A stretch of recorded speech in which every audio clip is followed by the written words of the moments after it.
PS Too Many Games.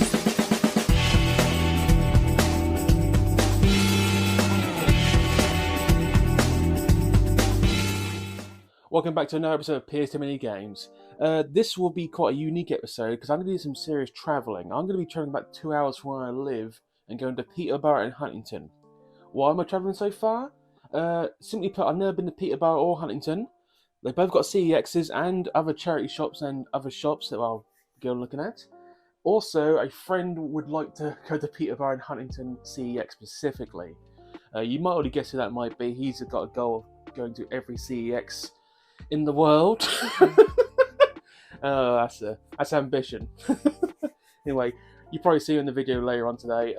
We'll mention him later. Anyway, let's go.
like double camera action.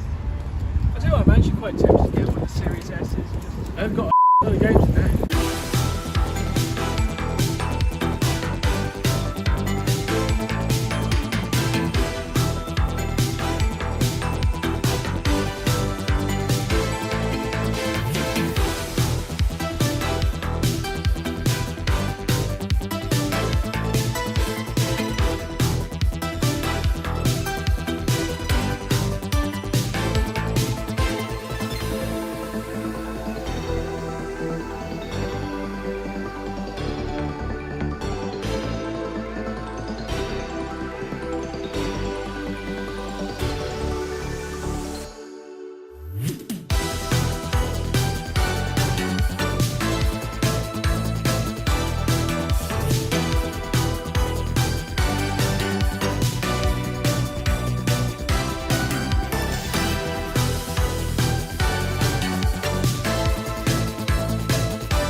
So as you can see, Peterborough as a city is actually quite a nice, attractive city.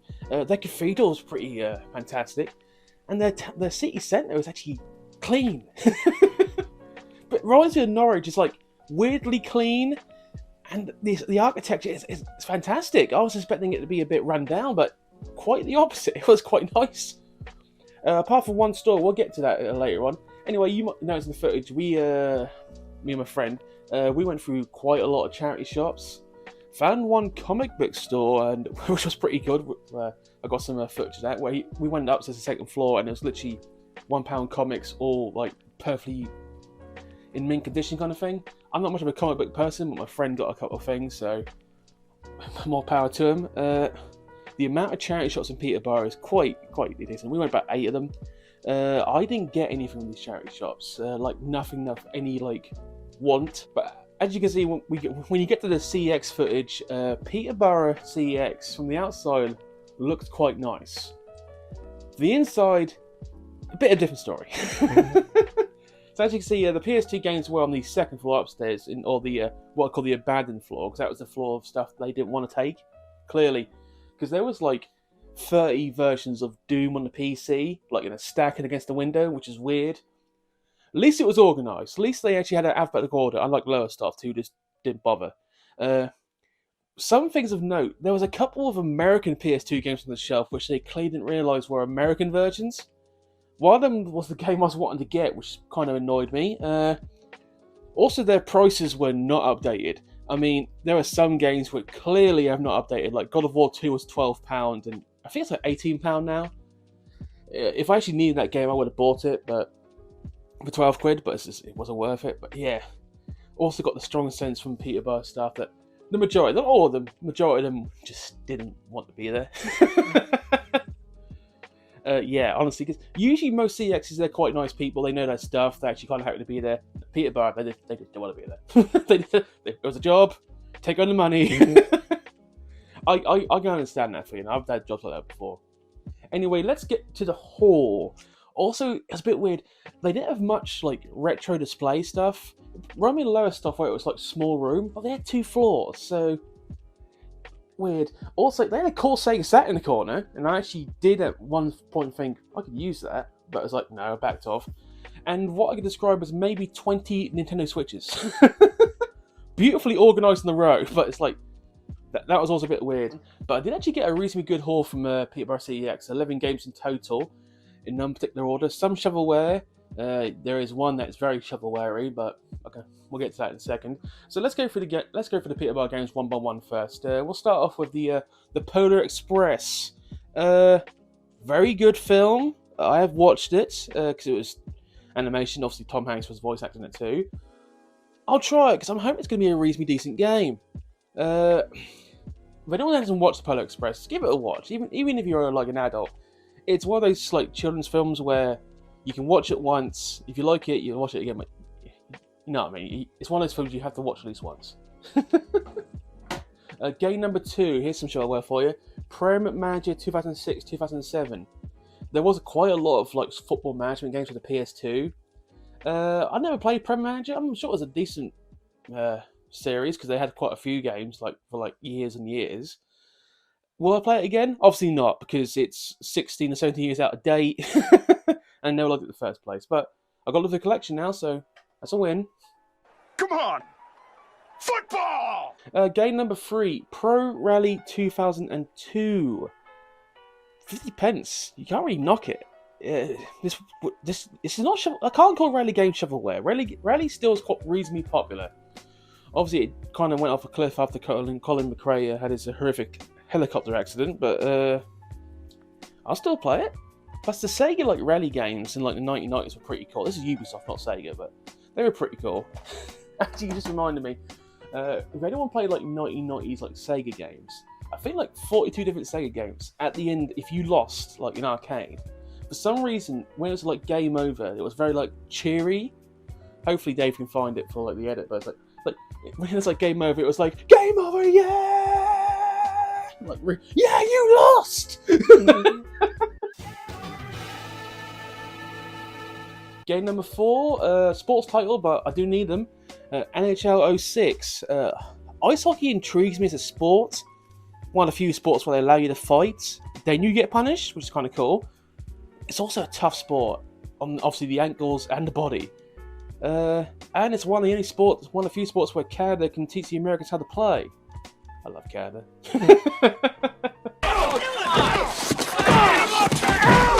So the following 2 games I wouldn't call them shovelware, but they're children's games. Obviously, if I wasn't going for a collection, I would never in my million years think of buying these 2 games. First one is a Piglet's Big Game. Because obviously, Winnie the Pooh Piglet needs his own game. What is his £4? I have no idea, because that seems a bit excessive. Will I ever play this game? Absolutely not. But it's for the collection. I say so that's a win. No, it's not a win. Game number 6 and the second of the children's shovelware. Thomas the Tank Engine Races, or Day of the Races. I literally didn't care that so much. I didn't even look at the title. Are you okay, Gordon? Yes, of course I am! It is true that when I was a boy, we're talking like a long time ago, in like the really early 90s, I did love Thomas the Tank Engine. It was my favourite cartoon, or animation. But that was 30 years ago. The times have changed. Actually, as a side note, I actually found out for a friend who's got 2 boys. It's still going. Thomas the Tank Engine is still on television, which actually stunned me. Then he showed me like 5 seconds of it, and it's like it's all CGI, and I just like died inside. I was like, oh god. Duncan's slate cars couldn't hold the weight. It suddenly snapped. Duncan plummeted down the incline. Help! He yelled. Not people can argue, but 80s and 90s cartoons were the best cartoons. That's a fact. That's a bona fide fact. Game 7, Torino Winter Olympics 2006. To be honest, I'm kind of shocked that I haven't found this yet, but needed it, so and it's only 50 pence, so I can't really knock it. Game number 8, and one I've been trying to get for some time, but it's not very easy to find. SpongeBob SquarePants Globs of Doom. Yeah, Globs of Doom. This with Battle of Bikini Bottom is one of the 2 most expensive SpongeBob games. I've never played this, so I have no idea, but I'm going to assume it's pretty good. I think it's like 9 SpongeBob games. I think I only need one more. I think it's the Atlantis one. I could be wrong. I'll check that later on, but I'm happy to have this, as you can imagine. Game number 9, the last one from Peterborough, but I've been looking for this some time and finally completed. The Crash Trilogy pack, which is, I think, Crash Nitro Kart, Crash Twin Sanity, and I think it's a Crash 4? No, Tag Team Racing.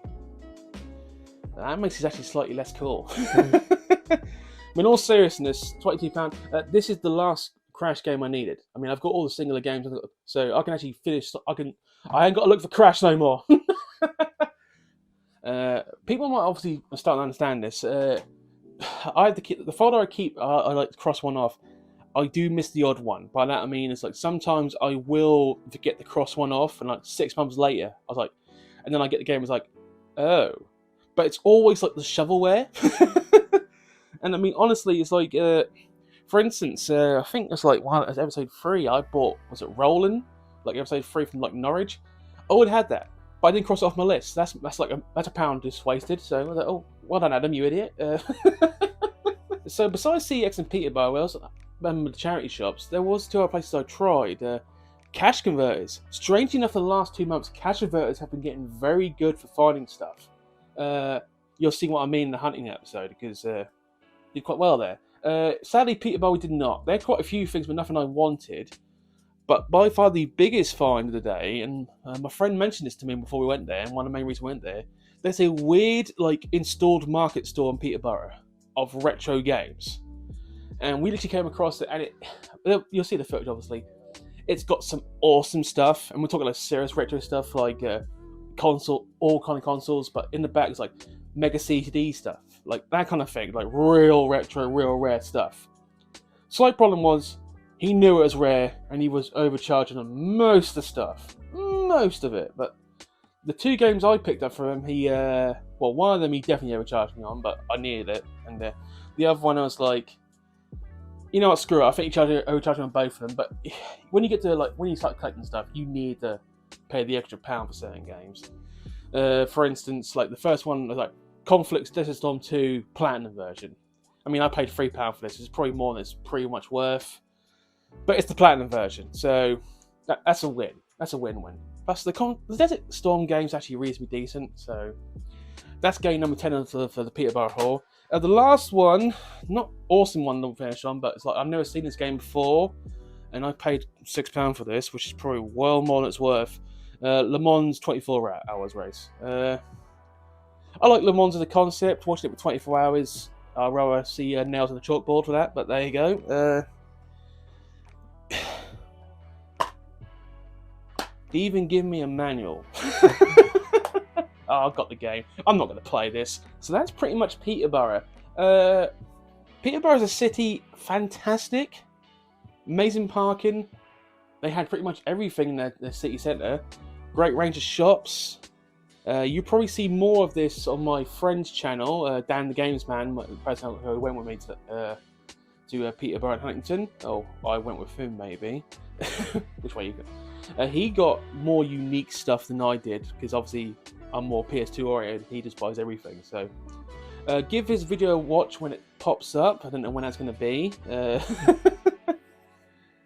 Probably before this one. He's more efficient than we are. But I don't know where we go from this, because this could be all one episode, or we could split Peterborough Huntingdon into 2. Probably the latter.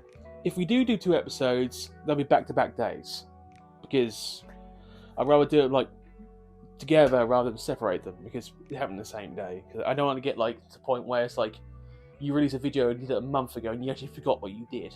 Don't want to get to that point yet. We're only just started the channel. Anyway, that's pretty much everything for this episode. Once again, thank you for watching. Please comment, like, and subscribe. We do appreciate it. I don't know if we hit 100 subscribers as of this video, because this is being recorded before we have. If we have, thank you. If we haven't yet, we'll get there reasonably soon. As I said in many videos before, we're growing faster than I anticipated, which obviously I appreciate. Do I actually have any like ambitions for certain numbers? No. When I started this channel, this was just purely for fun. But actually, it's more fun seeing how well we can do. But this is purely for my hobby. I mean, I've been doing this for a year and a half, or nearly 2 years now, actually. When I started doing this hobby, I never planned to do like a YouTube channel. This is just things that have turned up, like Bob Ross used to say, happy little accidents. Anyway, thank you for watching this. Have a good rest of the day, and see you next time, guys. Thank you.